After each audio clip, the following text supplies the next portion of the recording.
Hello, नमस्कार, आदाब, सत श्री अकाल और अस्सलाम वालेकुम। मैं हूं मोहम्मद अहमद काज़मी, लेकर आया हूं आपका पसंदीदा कार्यक्रम नज़र दुनिया पर। आज दो अहम खबरें हैं। इजराइल ने गाज़ा में जंगी जहाज़ों से बमबारी की है, जबकि दूसरी तरफ ईरान ने यूनाइटेड नेशंस में कहा है कि इस्फहान हमले के लिए इजराइल जिम्मेदार है। इजराइल में जब से शिद्दत पसंद फार राइट ग्रुप्स की मदद से बेंजामिन नेतन्याहू ने सरकार बनाई है, तभी से हालात हर दिन ख़राब हो रहे हैं।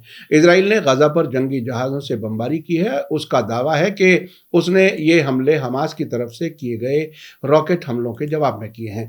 दूसरी तरफ ईरान ने यूनाइटेड नेशंस में बाकायदा तौर पर इस्फहान में फौजी कारखाने पर ड्रोन हमलों के लिए इजराइल को जिम्मेदार ठहराया है। ईरान का कहना है कि वो इजराइल के हमले के जवाब में कार्रवाई करने का हक रखता है। साथ ही ईरान ने कहा है कि क्राइसिस में घिरा हुआ इजराइल तबाही की तरफ बढ़ रहा है। वेस्ट बैंक के जेनिन शहर में हाल ही में इजराइल के जरिए 9 फिलिस्तीनियों के कत्ल के बाद ईरान ने फिलिस्तीनी रेजिस्टेंस ग्रुप्स को मदद जारी रखने की यकीन दहानी भी कराई है। उधर इजराइल के अंदर से खबर है कि हालात बदलते देखकर बड़ी तादाद में यहूदी मुल्क छोड़कर दूसरे मुल्कों में जा रहे हैं। पिछले कई वर्षों से यहूदी इजराइल से नाउम्मीद होकर दूसरे मुल्कों में जाकर बस रहे हैं। आज का एपिसोड काफ़ी अहम है, आखिर तक जरूर देखें। अगर आपने अभी तक media star world YouTube channel subscribe नहीं किया है तो सब्सक्राइब कर लें और घंटी दबाना ना भूलें। आप मीडिया स्टार वर्ल्ड को बेहतर काम करने के लिए हर महीने कुछ मदद दे सकते हैं। इसके लिए हमारे चैनल पर ज्वाइन बटन एक्टिव है। आज मिडिल ईस्ट में बढ़ते तनाव के दरमियान इजराइल ने गाजा पट्टी के खिलाफ जहाज़ों से बमबारी कर दी। इजराइल का दावा है कि ये उसने गाजा की तरफ से रॉकेट हमलों के बाद ये जवाबी कार्रवाई की है। इन हमलों में हमास के ठिकानों को निशाना बनाया गया है।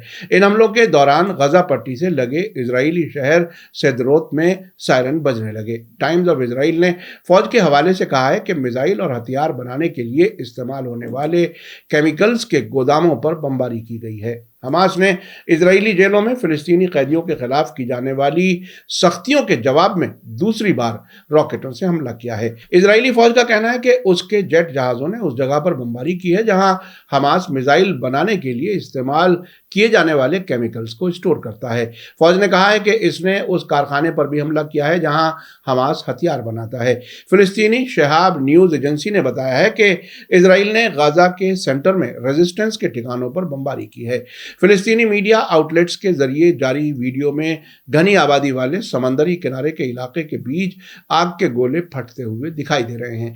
इजरायली मीडिया में कहा गया है कि तेल अवीव गाजा से होने वाले हर हमले के लिए हमास को जिम्मेदार मानता है, भले ही ये ग्रुप इसके पीछे हो या ना हो। इजरायली डिफेंस फोर्स IDF ने कहा है कि इस हमले से हमास को मजबूत करने और हथियारों से लैस करने की सलाहियत को सीरियस झटका लगा है। हमले के बाद इजराइल के डिफेंस मिनिस्टर योआव गैलेंट ने आज सुबह ट्विटर पर कहा कि एयरफोर्स ने आज रात हमास के हथियारों के प्रोडक्शन और स्टोरेज के ठिकानों को तबाह कर दिया है। इजराइल पर किसी भी रॉकेट हमले या यहाँ रहने वालों की जिंदगी को नुकसान पहुंचाने वाली कार्रवाई का IDF ताकत से मुकाबला करेगी। IDF ने कहा है कि इजराइल की बमबारी वेडनेसडे शाम को साउथ के शहर सोदरोत की तरफ लॉन्च किए गए एक रॉकेट के आयरन डोम एयर डिफेंस सिस्टम के जरिए रोके जाने के कुछ घंटे बाद हुई है। इजराइल के हमलों की वजह से सुबह सवेरे 3 बजने से कुछ देर पहले सोदोर्त में फिर से सायरन बजने लगे। फौज ने कहा है कि वो इस बात की जांच कर रही है कि अलार्म किस वजह से बजा था। मेडिकल सोर्सेज ने बताया है कि पहले हुए रॉकेट हमले में 50 साल की एक खातून सदरोत में एक बम शेल्टर की तरफ भागते हुए फिसलने से हल्की जख्मी हो गई। रिपोर्ट के मुताबिक गाजा पट्टी से हमास की तरफ कल रात इजराइल पर रॉकेट हमला हाल के दिनों में यह दूसरा हमला था। 26 जनवरी को फिलिस्तीनी लड़ाकों ने उसी दिन सुबह वेस्ट बैंक के जेनिन शहर में 9 फिलिस्तीनियों के इजरायली फौज के जरिए मारे जाने के जवाब में इजराइल में 2 मिसाइल दागे थे। उसके दूसरे ही दिन जब इजराइल ने जवाबी कार्रवाई की तो गाजा के लोगों ने इजराइल पर रॉकेटों से फिर हमला कर दिया। रिपोर्ट के मुताबिक democratic front for the liberation of फिलिस्तीन के नेशनल रेजिस्टेंस ब्रिगेड्स ने आज सुबह साउथ इजराइल पर दूसरे रॉकेट हमले की जिम्मेदारी लेते हुए कहा है कि यह इजरायली जेलों में फिलिस्तीनी कैदियों के खिलाफ सोचे समझे हमलों का रिएक्शन था। उधर हमास की फौजी शाख इज़्ज़ुद्दीन अल-क़स्साम ब्रिगेड और कुछ छोटे मुजाहिदीन ब्रिगेड ग्रुप्स ने दावा किया है कि उनके लड़ाकों ने हमला करने वाले इजरायली जहाज़ों पर एंटी एयरक्राफ्ट हथियार और ज़मीन से हवा में मार करने वाली मिसाइलें दागी हैं। दोनों तरफ से किसी के जख्मी होने की खबर नहीं है। कल वेडनेसडे को हमास के जरिए किए गए हमले के फौरन बाद सोशल मीडिया पर आ रही तस्वीरों और एक वीडियो में 3 ईरान के बने हुए 107 mm फज्र 1 मिसाइल दिखाई दिए जो श्रीदोत में पाए गए टुकड़ों जैसे हैं। इन पर लिखा है खातून कैदी, एक रेड लाइन है। टाइम्स ऑफ इजराइल का कहना है कि यह साफ नहीं है कि किस हथियारबंद ग्रुप ने वीडियो फुटेज जारी की है। इजराइल की जेलों में सिक्योरिटी के लिए एहतियात के लिए बंद किए गए फिलिस्तीनी कैदियों के खिलाफ सख्त कार्रवाई की खबरें हैं। ये वो कैदी बताए जा रहे हैं जो हाल ही में एक फिलिस्तीनी के जरिए जेरूसलम में 7 यहूदियों के कत्ल के बाद जश्न मना रहे थे। इजराइल के कान पब्लिक ब्रॉडकास्टर ने बताया है कि खातून फिलिस्तीनी कैदियों के खिलाफ भी सख्तियां की जा रही हैं, जिनमें से कुछ को तन्हाई की कैद में ट्रांसफर कर दिया गया है और उनके कमरों की तलाशी ली गई है। कान नेटवर्क ने कहा है कि फिलिस्तीनी इस्लामिक जिहाद ने जेलों में की जाने वाली सख्तियों पर रिएक्शन की धमकी दी है। इससे पहले कल Wednesday national security minister Itamar Ben Gvir ने जेल डिपार्टमेंट को जेलों के अंदर 2 बेकरियों को बंद करने का हुक्म दिया है जो सिक्योरिटी कैदियों को ताज़ी रोटी मुहैया कर रही थी। बेन गवीर ने कहा कि हमास की तरफ से किए जा रहे रॉकेट हमले उन्हें कैदियों के खिलाफ कदम उठाने से नहीं रोक पाएंगे।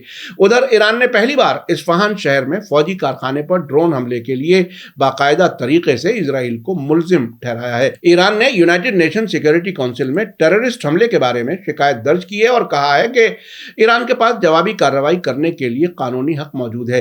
प्रेस टीवी के मुताबिक यूनाइटेड नेशंस में ईरान के एम्बेसडर अमीर सैयद इरावनी ने इस्फहान में फौजी कारखाने पर नाकाम टेररिस्ट ड्रोन हमले के लिए इजराइल को जिम्मेदार ठहराते हुए कहा है कि ईरान तेल अवीव हुकूमत के जरिए किसी भी खतरे या गलत कामों का मजबूती से जवाब देने का हक रखता है। अमीर सैयद इरावनी ने कल वेडनेसडे को सिक्योरिटी काउंसिल के प्रेसिडेंट और यूनाइटेड नेशंस के सेक्रेटरी जनरल को लिखे खत में ये बात कही है। उन्होंने ये खत ईरान के एयर डिफेंस सिस्टम के जरिए इस्फहान के फौजी कारखाने के खिलाफ इजराइल के जरिए इस्तेमाल किए गए 3 माइक्रो एरियल व्हीकल MAV यानी छोटे ड्रोन्स में से 2 को कामयाबी के साथ तबाह करने के बाद लिखा है।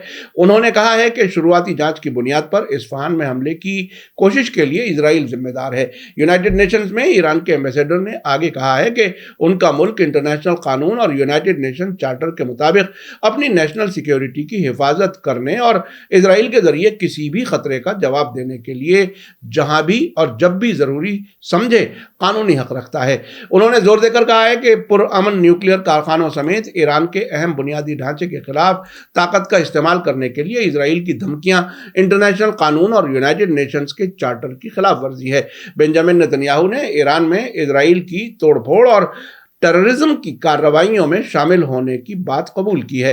इरावनी ने कहा कि इस्फहान में हमला पहला वाकया नहीं है जहां इजराइल ने ताकत का इस्तेमाल करने की धमकी दी है या ईरानी इलाके के अंदर क्रिमिनल और टेररिस्ट कामों को अंजाम दिया है। हाल के वर्षों में ईरान के पुरअमन न्यूक्लियर कारखानों, अफसरों, साइंसदानों और शहरियों के खिलाफ इजराइल की लगातार धमकियों और टेररिज्म और तोड़ फोड़ के कई वाकयात की तरफ इशारा करते हुए उन्होंने कहा कि इजराइल ने इन काबिल मजम्मत क्राइम्स में अपने शामिल होने को खुले तौर पर कबूल किया है। उन्होंने कहा कि इसलिए इसे ईरान के खिलाफ किए गए सभी क्रिमिनल और टेररिस्ट हमलों के लिए जवाबदेह ठहराया जाना चाहिए और कोई रियायत किए बगैर नतीजों का सामना करना चाहिए। ईरान के एम्बेसडर ने सिक्योरिटी काउंसिल से यूनाइटेड नेशन चार्टर के तहत अपनी जिम्मेदारियों को पूरा करने की मांग की और इजराइल के सरकारी टेररिज्म समेत भड़काऊ बयानों और टेररिज्म की हरकतों की मजम्मत की, जो इलाके और इंटरनेशनल अमन और सिक्योरिटी के लिए एक संजीदा खतरा है। इरावनी ने कहा कि सिक्योरिटी काउंसिल को यह भी मांग करनी चाहिए कि इजरायली हुकूमत इंटरनेशनल कानून पर अमल करे और इलाके में अपने खतरनाक प्लान और दुश्मनी भरी सरगर्मियों को बंद करे।